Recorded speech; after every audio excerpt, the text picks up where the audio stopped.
இன்றைக்கி நம்ம கேஆர்ஆர் கிச்சனில் தேங்காயே இல்லாமல் ஒரு சூப்பரான தண்ணி தேங்காய் சட்னி எப்படி அரைக்கிறது தான் பார்க்க போகிறோம். வாங்க எப்படி செய்கிறதுன்னு பார்ப்போம்.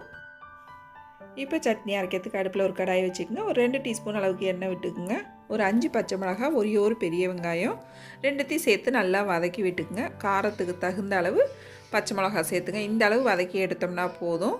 இப்போ இதை மிக்சி ஜாரில் சேர்த்துக்கும். இது கூடவே ஒரு 1/4 கப் பொட்டுக்கடலை, 2 பூண்டு பல், தேவையான அளவு உப்பு, சின்ன துண்டு புளி சேர்த்துக்குங்க. இப்போ தண்ணி ஊற்றி இது நல்லா நைஸாக அரைச்சி எடுத்துகிட்டு வந்துடுவோம். இப்போ சட்னி அரைச்சிட்டு வந்துட்டேன். தண்ணி சட்னி அப்படிங்கிறதுனால தண்ணி கொஞ்சம் கூடவே சேர்த்துக்குங்க.